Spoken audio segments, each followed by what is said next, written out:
copyrighted program transcribed and dedicated to the prevention of crime. Calling all cars, attention all cars, broadcast 4. Proceed at once to Central Police Station. There's a man in the chief's office threatening to blow up the building. That is all. Gordon.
It is true that law enforcement departments are better equipped to fight crime than crime is to fight them.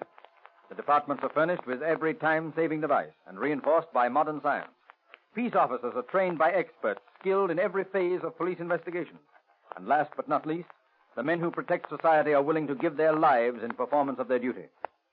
In the story you're about to hear, a police officer made a decision that took the kind of courage for which our law enforcement agents are noted. Took a chance with the odds of 100 to 1 against him. Listen to the true story of the human bomb.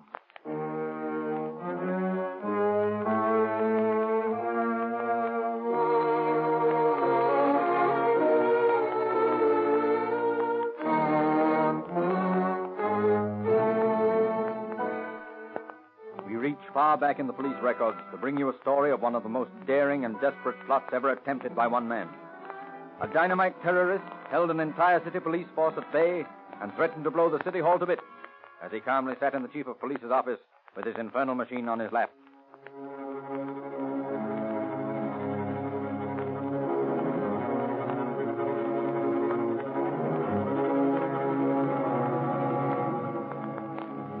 One morning, a strange apparition looking like a man from Mars appeared at the chief's office.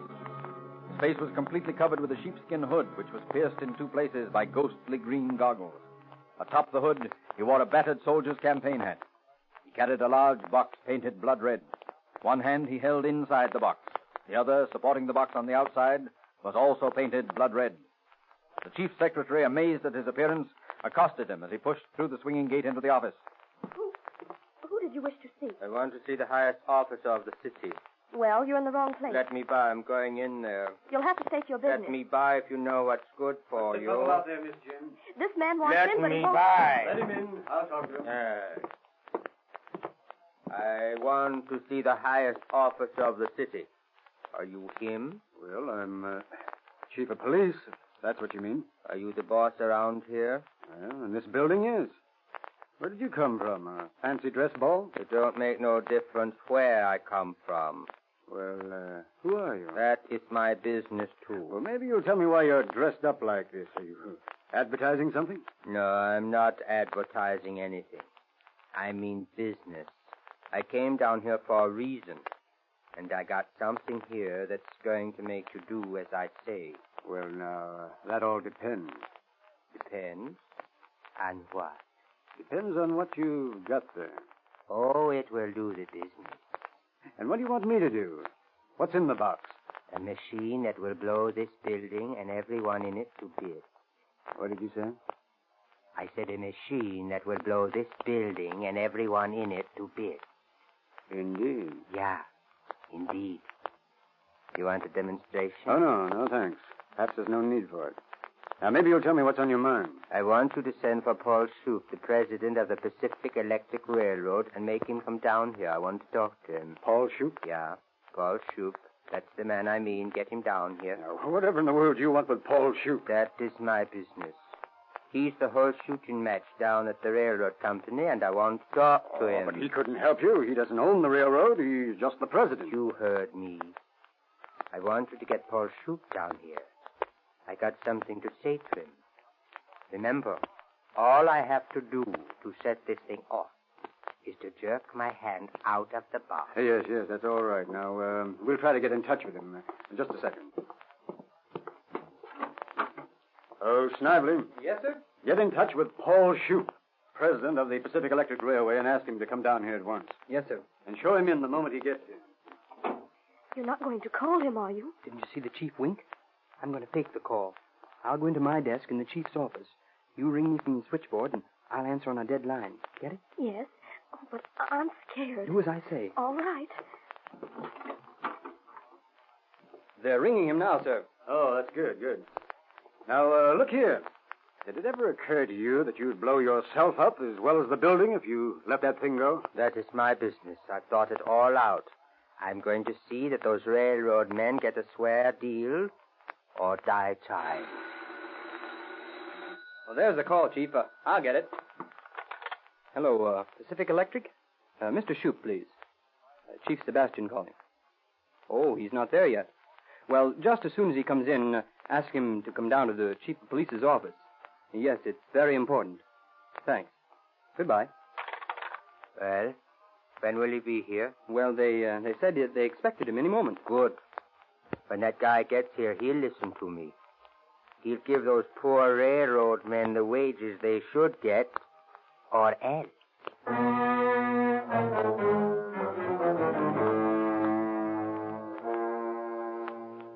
Well, good morning, Grace. Good morning, Lieutenant.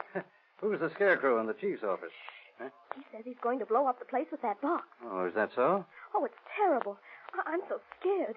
Maybe he really will, Lieutenant. Well, just to be on the safe side, maybe you'd better get the other girls and get out of the building. Where are you going? I'm going in there and see if I can kid him out of it. Good morning, Chief. Oh, yes, it's Sam. I want to speak to you about that Gonzalez case and... Oh, I'm sorry. I didn't know you were busy. Well, for the love of... Oh, what's this? Keep your distance. What have you got there? A shoe-shining outfit? You won't think so about the time I pull the trigger inside this box. Oh, is that so? What is it? One of those infernal machines? Yeah, that's what it is. Oh, fine. I've always wanted to see one of those. You mind if I look? Wait a minute. I'll show you something. You see this? Mm-hmm. That's dynamite. There are 59 sticks like it in here. Enough to blow this whole building into a cloud of dust. Now, do you believe me? No, I think you're joking. Listen, we've got a jailer here named John Shams who knows all about that stuff. Let him have a look at your box. And if he says it's dynamite, we'll all believe it. Okay. Tell him to come ahead. But if he tries anything funny... Oh, he won't. I'll see if he's around. Oh, John! John Shams! Yeah? John! In the chief's office, will you? Come in. Shoup had better hurry. I'm getting tired of holding this trigger. And all I need to do is let her go. Now, don't get excited. Good morning, Chief. Did he call? Oh, yes, sir. Brown here, Coach. Yes, sir. Oh, this man here claims he's got dynamite in that box, and I doubt him, John. I want you to tell me if it's the real stuff.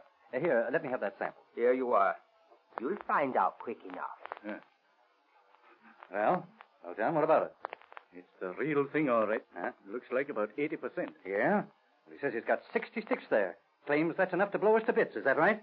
Blow us to bits. I'll say it would. And scatter the bits over the county.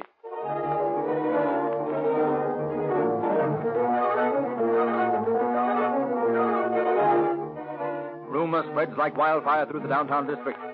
There's a maniac loose. He's going to blow up the police station. Murder. Wholesale murder. There's a madman in the police station. Hurry up to the police station. Crowds of imprudent people bear down on the police station, mill round the entrance on First Street. Mounted police strive vainly to push them back to a safe distance. Get back there! Get back there! Move back! You gotta get back there! No use, Harry. We'll have to get some more men and rope the street off. And in the jail on the third floor, the excitement of the crowd informs the 260 prisoners of their helpless plight as a sergeant rushes through the building, warning the city employees to get out at once. Get out of the building, folks. What's the matter? There's a man in the chief's office with a bomb. Everybody out of the building. Hurry, girls. Get out as fast as you can.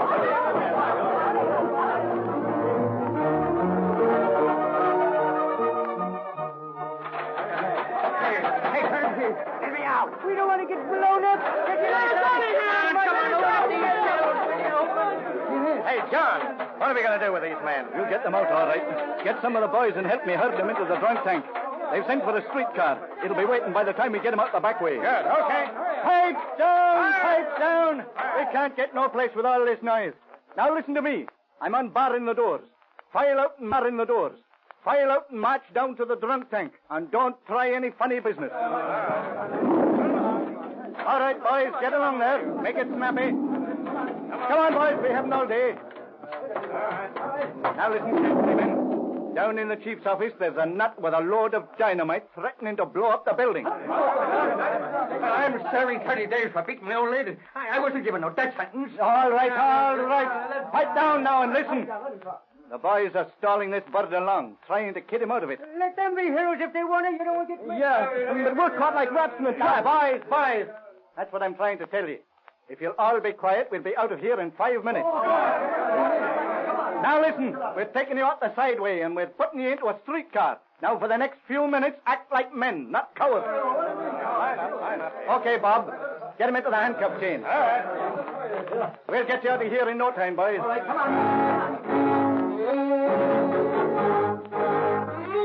Under the watchful eye of Jailer Shand, the 260 prisoners are emptied from the jail, loaded on the waiting streetcar, and transported to the East Side station. In the chief's office, Sebastian and the terrorist face each other silently. The hooded man keeps his hand within the blood-red box, balefully watching the chief through his green goggles. In the outer offices, detectives discuss the situation in hushed tones. Could use an ammonia gun on him. Yeah, that ought to work. Well, he claims that the thing goes off when he releases his hand. If we used ammonia, then the relaxation of his hand would blow us up. How about clapping a chloroform sponge on his face? Oh, that's not good. Couldn't get behind him. He's sitting plumb against the wall. And remember, he's wearing that sheepskin mask. Oh, yeah. Oh, hello, John. Get the prisoners out okay? Yeah, they're all gone, thank heaven. Any change up here? No. We're trying to figure out how to get that box away from the guy. See here. I could draw a bead on him from where I'm standing with his coat of mine, and he'd be dead before he knew it. Yeah, and so would you probably. Too late now, anyway. He just moved his chair. Say, I got an idea. Let's tell him that Paul Shoup will meet him at the corner of First and Broadway. Yeah, then when you get him down there in that mob of people, what then? Well, we can clear the streets first. Not without calling out the National Guard. Yeah, wait a minute. We could try it. Get him out of the building, and then make a break to get out of the way and take a pot shot at him from a safe Well, distance. okay, we got to try anything. All right, go ahead, Snively. Give him the message. Beg pardon, Chief, but Mr. Shoup just called and said he'd meet you on the corner of First and Broadway in 5 minutes. Very well. Shall we go down and meet him? You think you're pretty smart, don't you? Don't you think I'm wise to dodge like that? Well, I am. And it won't go. Here I am, and here I stay until Shoup shows up. And what's more, I'm getting tired of waiting. I've been here a half hour now. If he don't show up in 15 minutes, I'm going to jerk my hands off this box. Now, think that over. Oh, but that wouldn't accomplish your purpose. You said you wanted to talk to Shoup. Something about the railroad men's wages. Oh, that doesn't concern us. Now, if you let that thing go, you'd kill a lot of policemen and yourself as well. There wouldn't be any point to that. Well, I don't count. And I don't like policemen.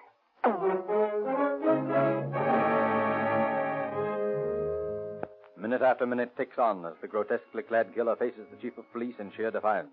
Seated stiffly upright, the skin hood outlining his nose and mouth, he looks like some brooding god from an ancient Assyrian temple. Outside, held in check by policemen and jail trustees, the mob grows by the hundreds every minute. While the detectives ponder some sort of solution to the dilemma, a newspaper photographer, at risk of his life, poises his camera for a picture of the terrorist. What was that? Oh, a picture. That is all right. Put it in your paper as a lesson to the exploiters of the working men. And you'd better get that camera out of here fast, because I'm yanking my hand out of here in just 3 minutes. All right, now, wait a minute. Listen. Hadn't you better use some common sense about... Oh, be quiet. I'm ready to die even if you're not. Get Shoop over here in the next 3 minutes. You hear that? He's going to set it off in 3 minutes. He will, too.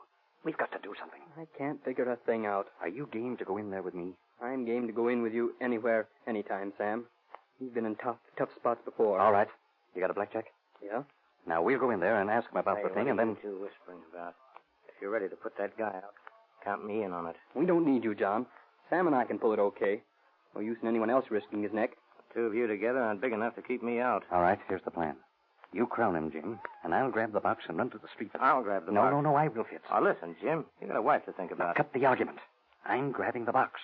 If we don't get in there in a minute, he's going to let that thing go. Okay, let's go. All set, Jim? Set. Mr. Shoop will be here any minute now, but whether you come to an agreement with him or not, I wish you'd give us fellas time to get out of here before you set that thing off. When Shoop gets here, I don't care what you birds do. Pretty neat little contraption you got there. Must have taken you quite a while to rig that up. What's this thing for? What thing? This gadget down here. Got it, Jim! I got it!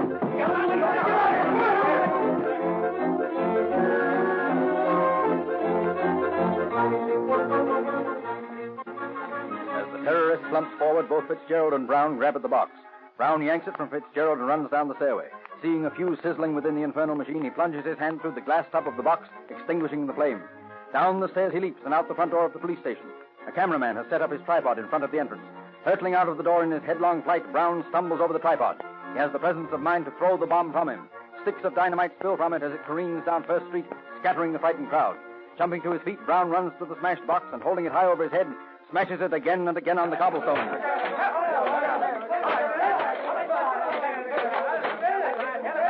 All right. Well, it's all over. Oh, great work, Sam. Oh, a hero. Say, Brown, you're bleeding. Huh? Oh, that's funny. I didn't notice it before. I must have cut myself when I jammed my hand in there to put that fuse out. You mean you actually stuck your hand in the thing and put it out? Oh, sure. It was the only thing to do, wasn't it?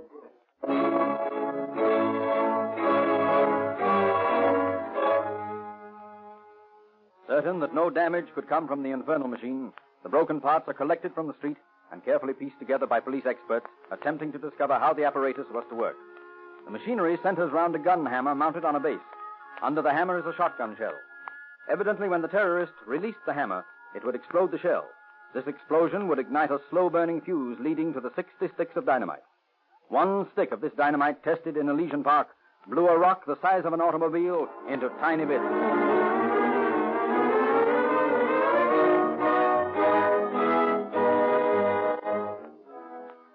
A few hours later, Brown and Fitzgerald visit the human bomb in the receiving hospital. Well, how is he, Doctor? He'll pull through, I think. He's semi-conscious now. For a while there, I was afraid we'd lose him. Now, don't lose him, Doc. We want to talk to him. Well, you can go in now. My head.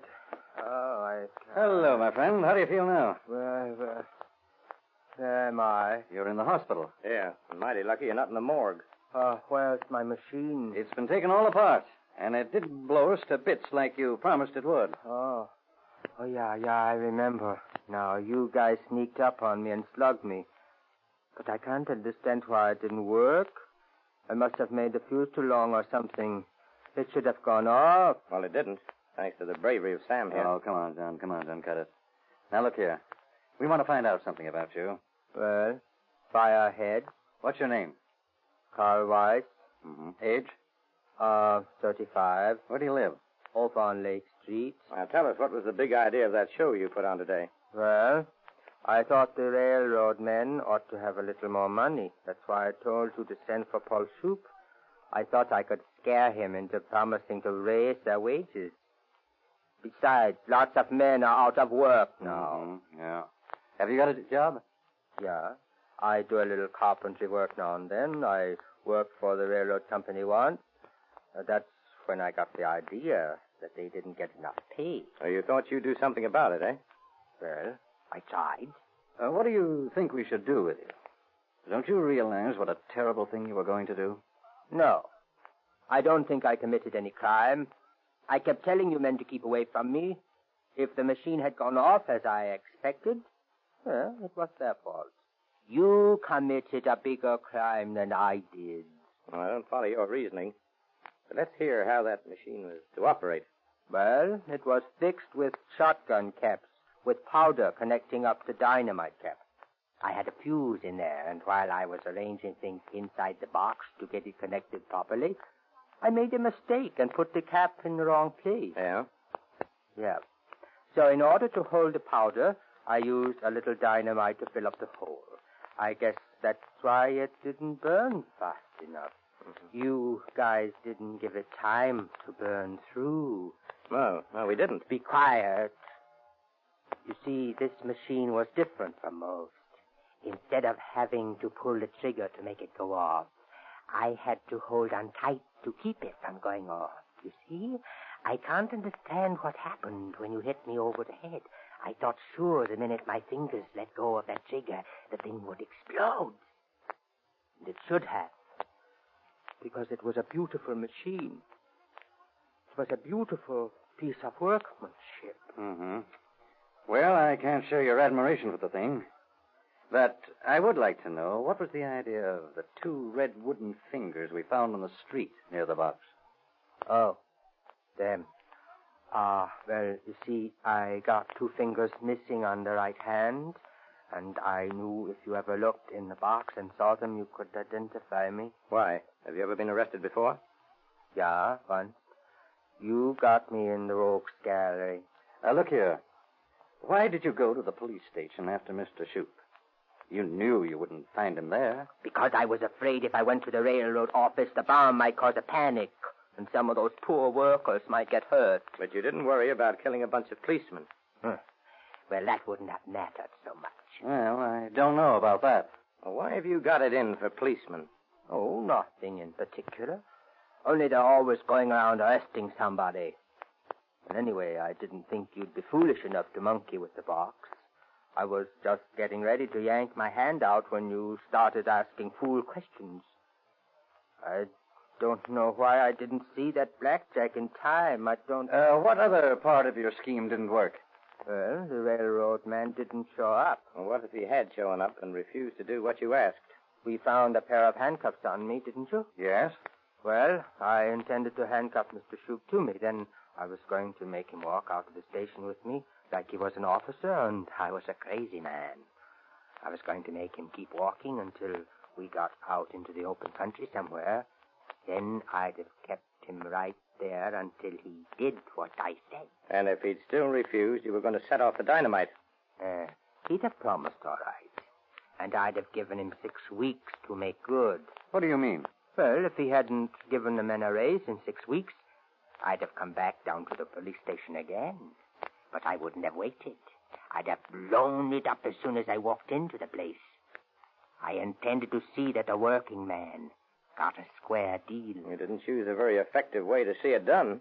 Well, I guess it was as good as any. Don't you think it was pretty brave of Sam here to grab that box from you? No. I don't see where he deserves any credit. You had no right to hit me. I was only trying to get a raise for the railroad man. Have you ever been confined to an insane asylum? An insane asylum? Yes. An insane asylum. You don't think I'm crazy, do you? Why, I'm perfectly sane. I'm all right. It's you people that can't see the injustice and suffering in the world. It's you people that are crazy.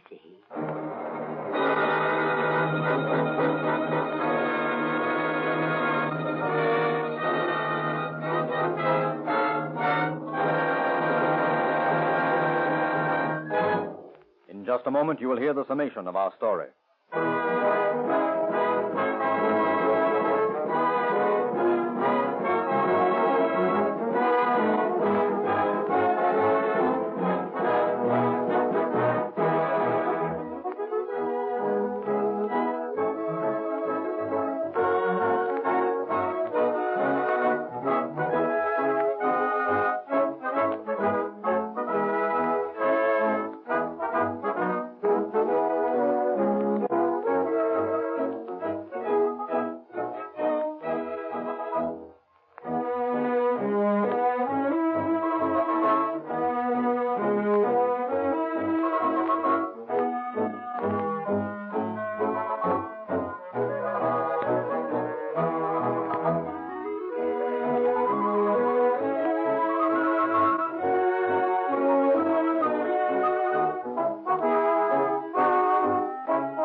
test of insanity in a criminal case is whether or not the accused is conscious of the difference between right and wrong.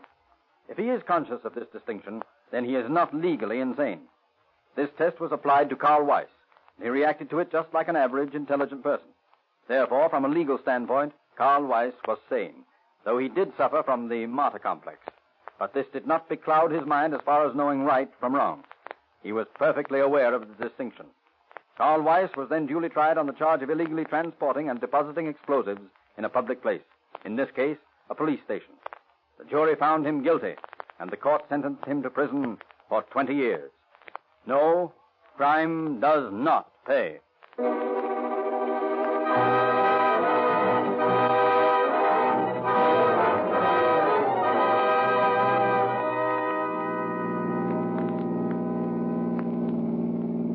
Calling all cars. Attention all cars. Cancellation broadcast 4. Suspect now in custody. That is all. Gordon.